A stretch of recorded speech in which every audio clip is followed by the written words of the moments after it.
मैं सबको साथ में तो दे रहा हूँ। समाज विकास क्रांति पार्टी नवंबर 2023 में उसका रजिस्ट्रेशन नंबर मिला। उसके बाद मुझे गन्ना किसान सिंबल मिला। नियर अबाउट 25 प्रदेश में हमारा चुनाव चिन्ह गन्ना निशान है। हमने कई रैलियां की दिल्ली में, कई आंदोलन किए। आपको शायद नेशनल चैनल के माध्यम से पता होगा, आज हम राष्ट्रीय अध्यक्ष बनने के बाद पहली बार यहाँ पे जौनपुर अपने गृह जनपद में आए हैं, क्योंकि काफ़ी समय मुझे रजिस्ट्रेशन नंबर लेने में लग गया था। दिल्ली में कंटिन्यू में दिल्ली में रहा और हमारा रजिस्टर्ड ऑफिस महाराष्ट्र में है, इसलिए वहाँ पे भी ध्यान देना पड़ा। तो राष्ट्रीय अध्यक्ष होने के बाद मैं पहली बार अपने गृहपद जनपद में आया हूँ। आप सबको पता होगा कि 2019 में मैं मेंबर ऑफ पार्लियामेंट का चुनाव लड़ा था, जब मेरा बहुजन समाज पार्टी से टिकट कटा था। वहाँ से खिन्न होकर हमने समाज विकास क्रांति पार्टी की शुरुआत शुरू कर दी थी, क्योंकि मुझे पता है कि जो पार्टियाँ होती हैं जाति धर्म की राजनीति करती हैं, पैसे का खेल खेलती हैं। जो पैसा ज़्यादा देता है उसको टिकट देती हैं, चाहे कोई भी पार्टी हो। तो मैं ज़्यादा डीप पे नहीं जाना चाहूँगा। इन सब से परे हट के मैंने समाज विकास क्रांति पार्टी खोली है। स्वच्छ उद्देश्य क्या है? मैंने वही कहा आपको कि जब मेरा 2019 में टिकट कटा तो आपको पता है सारी पार्टियां पैसे से खेलती हैं। जो ज़्यादा पैसा देता है उसको टिकट मिलता है। इन सब चीज़ों से तंग आ गया। मैं महाराष्ट्र का प्रभारी रहा बहुजन समाज पार्टी का। आपको पता होगा कि मेरा टिकट यहाँ से कन्फर्म था। उतार चढ़ाव के कारण मेरा टिकट काट दिया गया, जाति के कारण मेरा टिकट काट दिया गया। तो मैं इन सब से खिन्न हो गया, क्योंकि हमारा देश विकास तब करेगा जब हम इससे ऊपर उठेंगे। जातीय धर्म से जब तक ऊपर नहीं उठते हैं तब तक हम अपने देश का विकास नहीं करेंगे। जो मौजूदा सरकार है भारतीय जनता पार्टी, उनका नारा है कि हमने 80 करोड़ लोगों को मुफ्त में अनाज दिया। हमारा कहना है कि हमारी सत्ता, हमारी समाज विकास क्रांति पार्टी जब सत्ता में आएगी तो मैं मुफ्त में अनाज देने का काम नहीं करूंगा। मैं कम से कम 1 करोड़ नवयुवकों को रोजगार देने का काम करूंगा।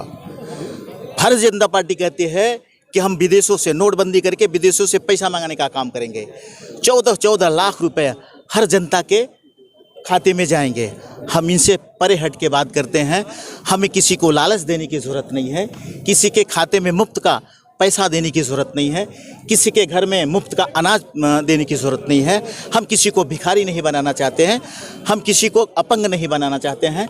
जब समाज विकास क्रांति पार्टी की सरकार देश में आएगी तो वो लोगों को रोज़गार देने का काम करेगी, महिलाओं को सुरक्षा का काम करेगी और देश के विकास का काम करेगी। जातीय धर्म से परे हट के काम करेगी। नोटबंदी का काम नहीं करेगी। लोग को लाइन में लगा के मारने का काम नहीं करेगी।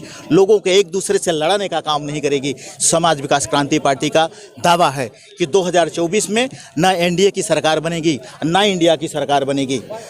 मैं मजबूर कर दूंगा, समाज विकास क्रांति पार्टी मजबूर कर देगी। जैसे बीपी सिंह का जमाना याद करो, हमारे जितने भी सांसद आएंगे हम अपने शर्तों पे सरकार बनाने का काम करेंगे, चाहे किसी के भी सांसद हों।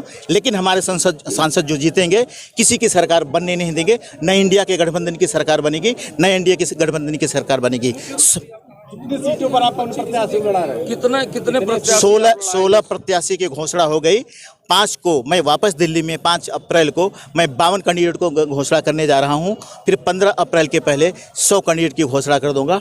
मैं कुल मिला के 150 के लगभग मैं कैंडिडेट उतारना चाहता हूं। ये बताइए, अभी कुछ दिन पूर्व आप अपनी सुरक्षा को लेकर के मायावती से आपको खतरा है किसी तरीके से, जी, आप ऐसा आपने धरना दिया था जी। आप सुरक्षित नहीं है, आप कैसे अपने कैंडिडेट को सुरक्षित करेंगे? आप कैसे चुनाव लड़ाएंगे? मैं भारतीय संविधान की जो रचना हुई उसके हिसाब से चलता हूं। अगर भारतीय संविधान का अगर कह देगा अगर हमें कि तलवार उठाओ तो हम पीछे नहीं हटेंगे, लेकिन संविधान मुझे कहना चाहिए, संविधान मुझे इजाज़त देना चाहिए। जब हम सत्ता में जाएंगे तो किसी का सुनेंगे नहीं, जवाब देंगे उसका। लेकिन हम उसी के लिए जो भारतीय संविधान कहता है, जो हमारा संविधान बना हुआ है वही कहता है, पहले आप लड़ाई पेपर पे लड़िए, पहले आप अपने पार्टी का रजिस्ट्रेशन करिए। धीरेन्द्र शास्त्री कहते हैं हम हिंदू राष्ट्र बनाएंगे। अरे हिंदू राष्ट्र क्या खाक बनाओगे? भारतीय जनता पार्टी के अगुवाई करते हैं कि हम हिंदू राष्ट्र बनाएंगे। अरे न तुम्हारे पार्लियामेंट में मेंबर हैं, न तुम्हारी पार्टी का रजिस्ट्रेशन है, तो किस बेस पे कहते हो? यानी आप क्या कर रहे हो? आप अधर्म का काम कर रहे हो, आपको लोगों को बढ़ावा देने का काम कर रहे हो, लोगों को जातियों को धर्म को लड़ाने का काम कर रहे हो। हमारा काम ये नहीं है।